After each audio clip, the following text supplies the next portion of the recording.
26,5 bilhões de reais entraram na Bolsa Brasileira esse ano. De quem? Do brasileiro? Não, do gringo. Por que será que o gringo gosta da Bolsa Brasileira mais que chocolate e o brasileiro tá, ó, brasileiro saindo? Faz sentido?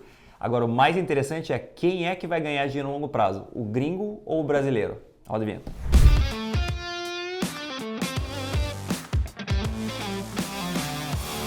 Tudo bem, pessoal, vamos lá. A nossa bolsa esse ano resolveu andar. Tem muita gente que acha que é rally das eleições e tal. Não é rally das eleições ainda. É o fluxo gringo. Até nesse último mês, né, no mês de junho, o fluxo foi mais baixo do que no começo do ano. Se vocês olharem esse gráfico aqui que eu estou mostrando para vocês, vocês vão ver bem claramente a performance do Ibovespa, né, que é esse azul mais escuro, contra o fluxo gringo, que é esse azul mais claro aqui por trás. E a bolsa, obviamente, anda exatamente junto com o fluxo gringo.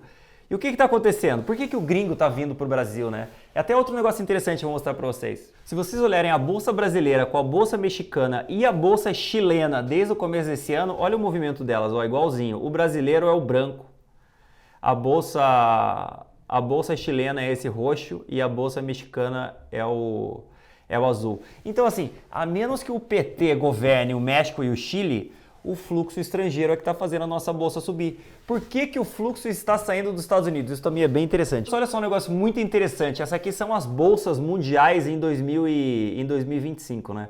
Até o dia 27 de junho. E está aqui a rentabilidade delas em dólar. Imagina quem está lá embaixo da lista. S&P, Nasdaq e Dow Jones. Quer dizer, as bolsas americanas, que no final do ano passado, todo mundo que leu o jornal, né, viu. As bolsas americanas eram as melhores, era excepcionalismo americano, ninguém nunca ia pegar os Estados Unidos. Os Estados Unidos tinha inteligência artificial, tem as melhores empresas do mundo e tudo mais. As suas bolsas, ó, só não tão piores que a bolsa argentina, que a bolsa argentina subiu demais no ano passado, e aí esse ano ela tá dando uma respirada, digamos assim. A americana subiu bem ano passado também, mas o mercado ficou excepcionalmente otimista com a bolsa americana, antecipou, né, um otimismo muito grande com a bolsa americana.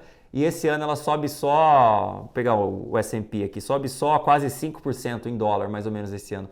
Enquanto isso, a nossa bolsa largada, ninguém quer, o Brasil é o país do passado, o Brasil está empobrecendo desde 2010. Olha a nossa bolsa aqui, ó, subindo quase 30% em dólar. Quer dizer, por que a nossa bolsa está subindo? Justamente porque o cara está tirando dinheiro do S&P americano e está trazendo dinheiro para o Brasil. Por que o gringo está trazendo? E aí outra coisa interessante também, vamos lá. Aqui a gente tem a Colômbia, ó, com 32%. A gente vai ter o IPSA, o chileno aqui, ó, um pouquinho acima do brasileiro, com 30 e poucos por cento. E vai ter o mexicano aqui, tá? O mexicano está aqui abaixo, ó, com 28% esse ano. Então, assim, o gringo está saindo dos Estados Unidos e voltando para emergentes, os emergentes largados, né? O México também estava sofrendo bastante, né? Que ganhou um governo de esquerda lá e começou a mexer no judiciário e tal, deu um rolo. Então o México também estava para trás, mas a bolsa subiu. Por que o gringo está saindo dos Estados Unidos? Basicamente, o gringo que achava que os Estados Unidos não tinha risco ano passado, esse ano viu o risco na pele, né? O Trump aumentando tarifas, brigando com a China e várias coisas assim, e aumentando o gasto, né? Os Estados Unidos está aumentando bastante o gasto. Está com o mesmo problema do brasileiro, está com o mesmo problema do governo brasileiro, né? Fiscal. Então o governo americano está gastando demais. O juro deles também está bastante alto, óbvio, nem se compara com o nosso, lá, o juro lá é 4,5% ao ano, o nosso juro é 15% ao ano, maravilhoso. Mas os Estados Unidos vem gastando demais, então está elevando os gastos, a curva de juros, né, o juro futuro americano está subindo e o pessoal está vazando dos Estados Unidos e indo para mercados emergentes. Para onde mais o mercado está indo? Olha que interessante, ó. Lembram no ano passado que todo mundo falava, nossa, a Europa acabou, a Europa nunca mais vai ser a mesma. Olha a Alemanha, Espanha e Portugal aqui, as 3 melhores bolsas do mundo, subindo entre 33% e 36% esse ano. Por quê? O mercado sempre antecipa. Então o mercado antecipou todo esse pessimismo com a Europa, todo esse otimismo com os Estados Unidos o ano passado, então colocou isso no preço e esse ano está virando ao contrário justamente porque percebeu que tem algum risco nos Estados Unidos. Ah, então eu vou vender tudo nos Estados Unidos, não vale a pena ter bolsa americana? Não, calma, vale. Tem muita coisa boa nos Estados Unidos, a gente recomenda muita coisa boa nos Estados Unidos, mas o que eu acho mais interessante é essa grande alta da nossa bolsa justamente porque o gringo está vindo para o Brasil. E o mais interessante é, o gringo está vindo para o Brasil e o brasileiro está saindo do Brasil. Você ouviu falar nisso? O gringo está vindo para cá comprar a bolsa brasileira e o brasileiro está vendendo. Então, esse fluxo de compra de 26,5 bilhões de reais que o gringo comprou nesse primeiro semestre, né, até 30 de junho passado, os bancos e fundos venderam. Quer dizer, o brasileiro está pedindo resgate nos fundos, os fundos estão vendendo as ações para os gringos e os gringos estão falando: obrigado, brasileiro, por vender ações baratas para mim. Por quê? Basicamente porque o Brasil está no menor múltiplo da história, o gringo olha e fala: cara, vocês têm problemas políticos e tal, mas assim, eu já vi isso ser resolvido. Então assim, pensando a longo prazo, as empresas são muito boas, as empresas estão extremamente baratas e tal, e obviamente eu preciso tirar dinheiro dos Estados Unidos, né? E aí tem muito fluxo que vem via passivo, né? Via fundos passivos ou via índices passivos. Por exemplo, o cara nos Estados Unidos investe no MSCI Emerging Markets, que é um índice basicamente de emerging markets, né? De mercados emergentes. Então esse cara põe o dinheiro lá nesse índice de mercados emergentes, tem um percentual de Brasil nesse índice de mercados emergentes e esse investidor compra Brasil, digamos, automaticamente. E aí o dinheiro entra no Brasil. Então muita coisa foi feita assim, né? Mas muita coisa também foi gringo saindo dos Estados Unidos e dando uma diversificadinha. Inclusive, a gente tem muita empresa que a gente conversa que fala, né, que o interesse gringo, desde o meio para o final do ano passado, o interesse gringo pelas ações, né, pelas empresas brasileiras tinha aumentado bastante. E a gente está vendo isso agora, né? A gente está vendo isso claramente agora. Um outro gráfico que eu gostaria muito de mostrar para vocês é esse aqui, ó. Esse gráfico é maravilhoso. Se você pegar desde 2019... Calma aí, deixa eu escrever aqui. Se você pegar desde 2019 até junho desse ano, olha só o tamanho da alocação gringa na nossa bolsa. Subiu 14 pontos percentuais. Então o gringo que tinha 45% das ações brasileiras, hoje tem 59% das ações brasileiras. O brasileiro, pessoa física, né, que tinha 18% das ações brasileiras lá em 2019, hoje só tem 12%. O brasileiro que faria mais sentido ter ações brasileiras tem cada vez menos ações brasileiras, então perdeu 6 pontos percentuais. E o institucional, que é basicamente os fundos, os bancos e tudo mais, que tinham 32% das empresas brasileiras negociadas em bolsa, hoje tem somente 25%. Quer dizer, o gringo vem dominando a bolsa brasileira, o gringo vem aumentando a sua participação na bolsa brasileira, inclusive nesse período bem ruim, né? Nesse período de bolsa para baixo, de múltiplos cada vez mais descontados, de CDI para cima, o gringo vem tomando conta da nossa bolsa. O gringo vem comprando bolsa brasileira, enquanto nós brasileiros estamos vendendo bolsa brasileira. Agora, a grande pergunta é: vale a pena seguir os gringos ou vale a pena seguir os brasileiros? Obviamente, se a gente olhar desde 2021, a bolsa brasileira está de lado, né? Tem até gente que fala: putz, Bruce, mas a bolsa está na máxima. Sim, ela está na máxima, mas ela subiu 7% em 4 anos, não é nada, né? Tipo 2% ao ano, talvez até menos que isso. Então ela não subiu, enquanto o CDI está 15%, né? Vai, o CDI não está 15% o tempo todo, mas deve ter saído de uns 4%, 5% para 15% hoje. Então assim, a bolsa não subiu nada, justamente por isso que a gente está nos menores múltiplos da história, né? Porque o lucro das empresas vem subindo, só que o índice da bolsa, né, o Ibovespa, tá meio parado desde lá. E o gringo está vendo isso e está investindo em ações no Brasil. O que vai acontecer para frente, né? O gringo vai ganhar dinheiro ou o brasileiro vai ganhar dinheiro? Vamos lá. Por que o brasileiro sai da bolsa? Porque o brasileiro olha a bolsa e fala: cara, o CDI tá pagando 15% ao ano, tio. Tipo, não vou ficar nessa bolsa aí perdendo dinheiro, entendeu? Chacoalhando meu dinheiro o tempo todo. Vou botar meu dinheiro no CDI, vou comprar lá uma LCA, uma LCI que a Marília recomenda e vou nem pagar imposto, né? Nem pagar imposto você não precisa nesse tipo de instrumento, em CRI, CRA, nessas coisas. Então o brasileiro tira dinheiro da bolsa e coloca dinheiro na renda fixa. O gringo, normalmente, obviamente tem exceções, né? Mas normalmente o cara que investe em bolsa lá fora também investe em bolsa aqui. Então o cara não vai investir em bolsa lá fora, chega no Brasil e fala: vou comprar renda fixa. Não, ele investe em bolsa. Então se ele vem para a bolsa brasileira, ele vai para a bolsa, ele não compara a bolsa com o CDI. Apesar de, obviamente, ele olha o preço da bolsa e olha o tamanho do CDI para fazer um fluxo de caixa descontado, né? Um valuation para ver se as empresas estão baratas ou não. Só que ele não tem essa opção, né? Então eu vou comprar CDI e vou esperar que nem o brasileiro está esperando. Não, ele simplesmente compra a bolsa.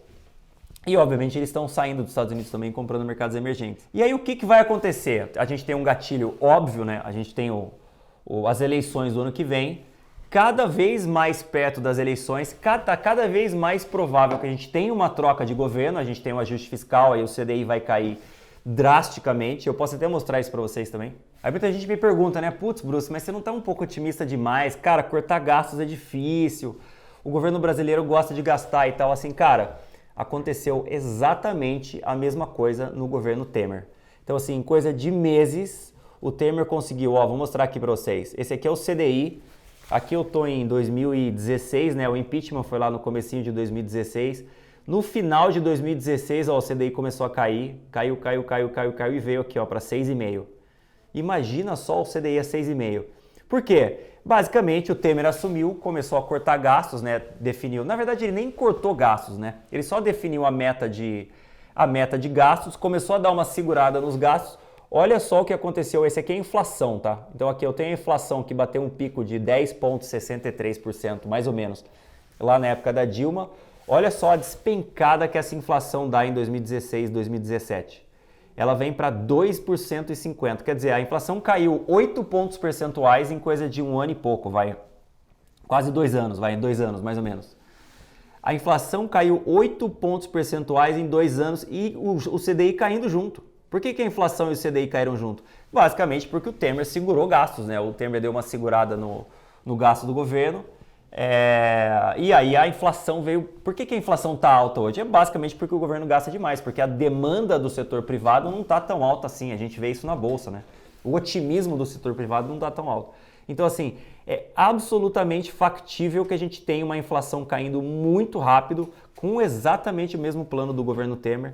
Uma inflação caindo muito rápido e um CDI caindo muito rápido. E é exatamente isso aqui que o gringo tá olhando. O gringo tá olhando e falando, cara, o CDI a 15, vocês estão de brincadeira, né? Só tem um lugar que vai esse CDI. Ou o CDI cai, a gente tem um ajuste fiscal e o CDI cai, ou a gente tem uma crise igual a da Dilma. E aí o CDI cai depois, né? Aí você vai ter que fazer o ajuste fiscal de qualquer jeito, na marra. Tem até muitos economistas que falam isso, né? Bem interessante. Fala, cara, o Brasil vai ter que fazer um ajuste fiscal. Se não for por bem, vai ser por mal. Ou vai ser uma escolha do governo fazer um ajuste fiscal, ou a gente vai ter uma crise e a gente vai ser obrigado a fazer um ajuste fiscal, como foi no governo Temer, né? No governo Temer não teve tanta crise assim, mas teve impeachment e tal.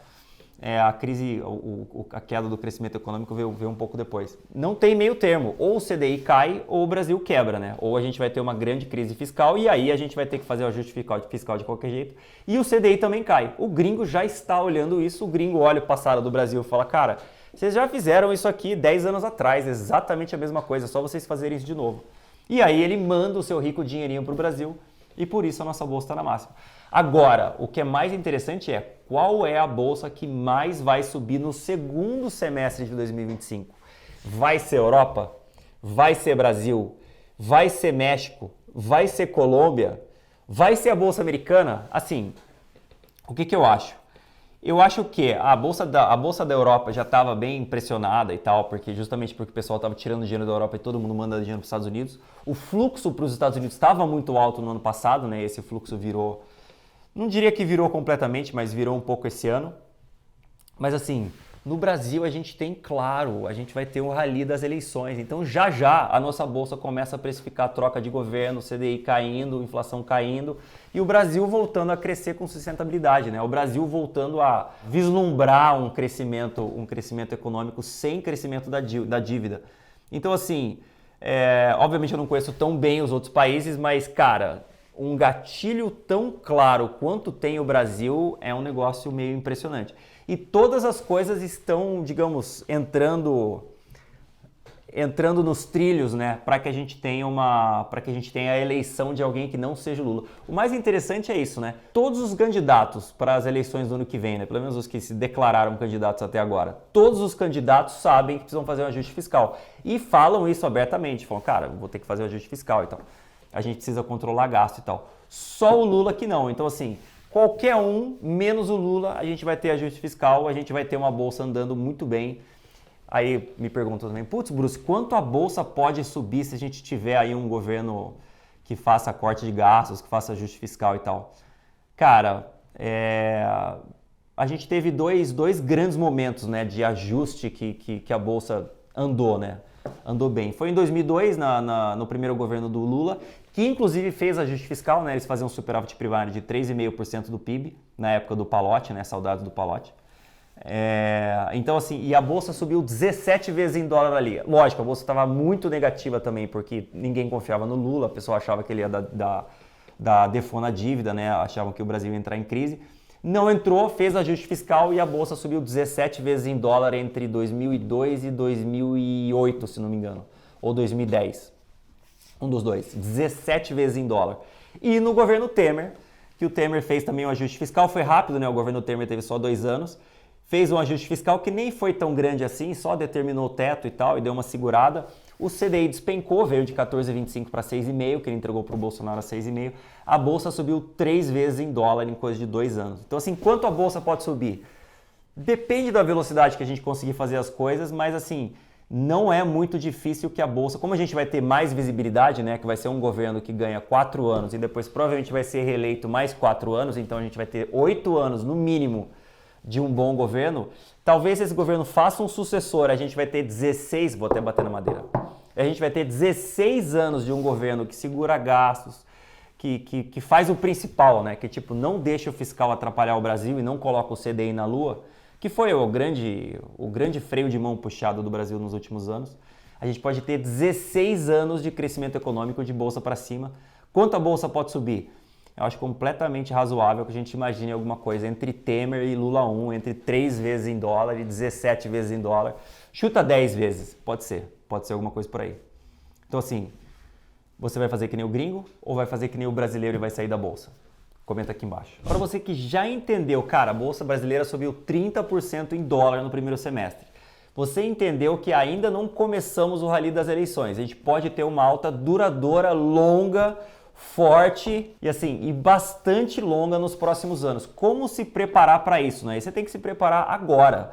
O segundo semestre pode já ser, o mercado pode começar a antecipar, obviamente o mercado antecipa, o mercado sempre antecipa, pode começar a antecipar esses anos de bonança brasileiros. Então assim, tem aqui um investidor de valor, onde tem várias ações extremamente baratas, com um crescimento bastante bom, com múltiplos bastante baixos, né? Múltiplos inacreditavelmente baixos, empresas que o mercado deixou absolutamente de lado e que estão super preparadas para surfar esse ralizão nos próximos anos. QR Code na tela, link aqui embaixo, vamos surfar essa onda juntos. Bora lá. Valeu, abração.